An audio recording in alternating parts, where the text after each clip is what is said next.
Welcome to the Mile High Hoops podcast with me, Jake Shapiro, talking all things Denver Nuggets here in the Mile High City.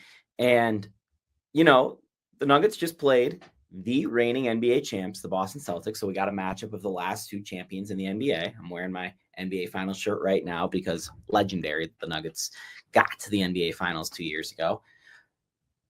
And I think we learned some things about both teams. And I think rarely do you learn some things post-trade deadline about teams in the NBA. I think you kind of know who they are. And, some teams are in the tank. Some teams are kind of not really trying.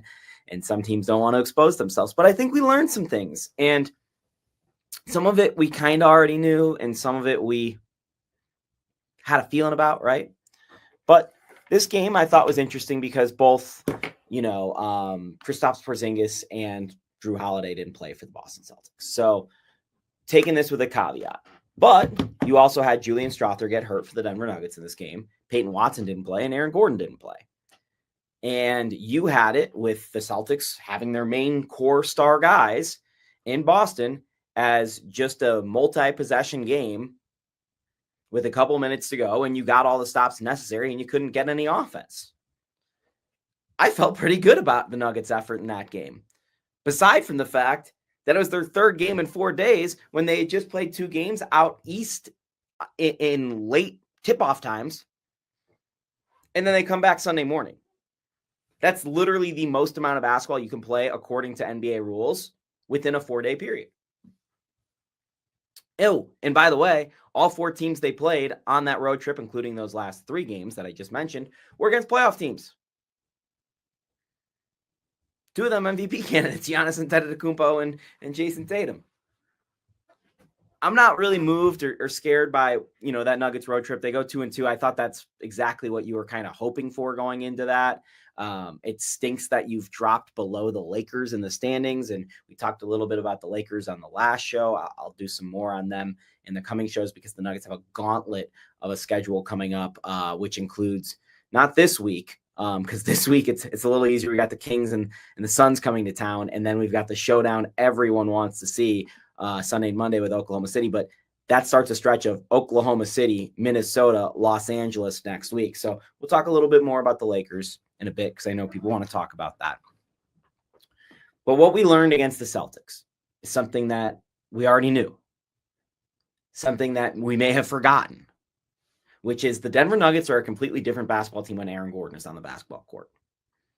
They go from being a really good team to an elite team the day they traded for Aaron Gordon. And every time Jamal Murray has been healthy with Nikola Jokic, while Aaron Gordon's also been on the floor and a Denver Nugget, the Nuggets are a championship contender.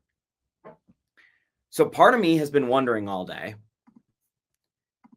as I think about how the Nuggets are, under 500 against 500 and better teams, that they really don't have a good record against the best teams in the league. How much of the Nuggets struggles this year and not being one of the best teams in the league, one of the contenders, one of those top 3 teams where they're just a step below, is simply due to the fact that Aaron Gordon has missed 2 significant stretches of the season, and now he's been out again 2 of the last, 2 of the games on this road trip. He allows the Denver Nuggets to do so many different things. Obviously, he's their best defender. He guards some of the guys that look like Jason Tatum, who, by the way, stunk in that game. He's going to be the guy guarding either LeBron or Luka when they play the Lakers. He is the guy who probably should be guarding Anthony Edwards. It's hard to do that when Minnesota play double bigs, though. He is their guy who guards the other team's best players most nights, unless they're like 6'2" or below, 6'3" maybe. I like him against Shai Gilgeous-Alexander, perhaps even. That's the defensive side of the ball. And the Nuggets, I thought in that game, were pretty decent on defense. He also collects a lot of rebounds, and the Nuggets' rebound percentages have bounced around quite a bit this year. They've been bad. They've been decent. They've gone back to just kind of in that bad to decent range right now. And Aaron Gordon's a significant part of that rebounding. The Nuggets have had to play Michael Porter Jr. a lot at the power forward spot this year. And he's a good rebounder, don't get me wrong, but you're taking away one bigger body from the team. These are all things we know. But I think where the Denver Nuggets really miss Aaron Gordon when he's not on the floor is in crunch time on offense. You are replacing Aaron Gordon's incredible finishing ability, and he's got a sweet stroke from three right now, plus a very good secondary or tertiary playmaker. Really good at making plays off the plays Nikola and Jamal make. We've seen that dunker spot finish over and over from Nikola over the last couple of years. We've seen the threat of it open up Nikola. That creates spacing. Even when you're in the paint, you can create spacing. There's two theories to spacing, in my opinion. Does spacing start with shooting out at the three-point line, or does spacing start with pressure you put on the rim? I think either can work. Aaron Gordon puts so much pressure on the rim that it creates spacing for the other guys. It's not Giannis Antetokounmpo, right? No one's that. But he's doing some of the same things for the Nuggets that Giannis can do for the Bucks. So you look at that and knowing what Aaron can do, and you replace that crunch time skills with Russell Westbrook, who made some of the stupidest plays I've ever seen from a basketball player down the stretch of that game. And I continue to harp on this because I feel like I just want to take a victory lap on this already, and I'm not going to, and I hate to because it's not good for the Nuggets. But I don't know why he's on the basketball team. I really don't. He's done some really nice things against 28 of the teams in the league that you could probably beat without Russell Westbrook. And he's offered you a lot of production in those games. But when it comes down to crunch time against a good team, Russell Westbrook should not be on the floor. Simple as that. It's been the case all season.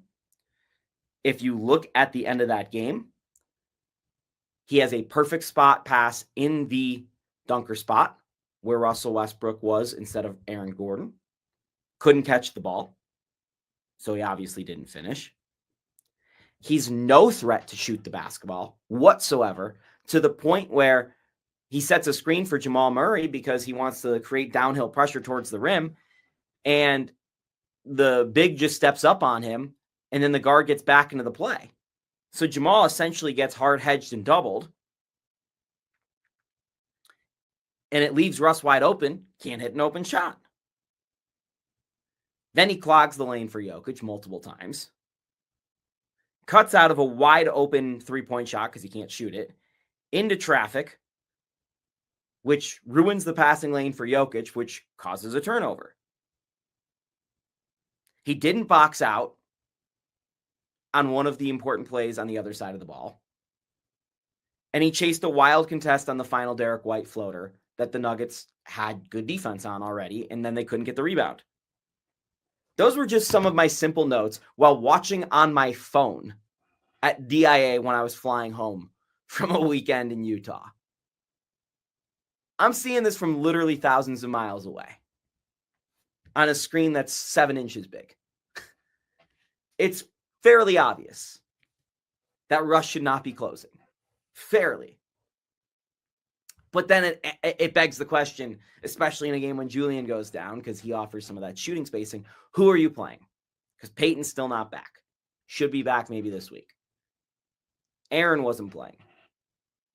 You're not running out Jalen Pickett. Is it really going to be Zeke Naji? So I can't blame Michael Malone that much on Sunday because he didn't really have that many other options. But I thought some of Russ's struggles highlighted just how good Aaron Gordon is, because in theory, Russ could do some of the same things Aaron does, but he just can't. And that's something that separates the Nuggets from being, again, a team that's going to beat up on all the bad teams to one that can actually beat some of the contenders in the NBA. Okay, looking at some injury news, because this is a tough time for the Nuggets. You just thought going into this week, okay, Aaron's got a minor injury. Peyton Watson's coming back. We've heard some positive things about Vlatko Čančar. The Nuggets are getting healthy at the right time. Julian Strawther goes down with a left knee sprain on Sunday. announced today that he will be done for at least the next month. And this is a really rough one for the Nuggets, who have shot the fewest threes in the NBA, because Julian has shot their third most threes. It's going to put an enormous amount of stress on Jalen Pickett, who has been nice for the Nuggets when he's been called upon, at least recently. But now he's going to be relied upon. A difference. I'm not saying Jalen can't do it. I'm just saying you're asking a lot of a player who has not done that yet. Peyton coming back is going to be huge for the Nuggets, because it will allow Michael Porter Jr. to play the three a little bit more. Peyton Watson can play the three a little bit more. That'll hide some of Julian's minutes, because he kind of plays that 2-3 role. Christian has been terrific. Ultimately, you probably don't want Christian taking 22 shots in that game against the Boston Celtics, but that was the game plan. Again, it probably puts more onus on Russell Westbrook. So you can hide this Julian injury without, calling on Hunter Tyson or, playing guys too far out of position.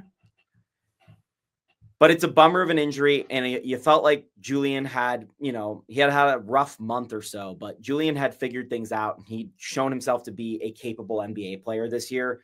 And just when he was doing that last December, he went down with a right knee injury. So it's 2 years in a row where Julian has a knee injury at a time where it looks like it might be too late in the season for him to regain his stroke and get into the playoff rotation. So as of today, if you ask me now on March 4th, will Julian Strawther play significant minutes for the Nuggets in the playoffs? I would tell you no. I was already leaning no. I think this injury kind of puts the kibosh on that. It begs the question, do the Nuggets need to hit the buyout market? Today is the final day for two-way contract signings. Do the Nuggets want to make a move there in the next couple hours?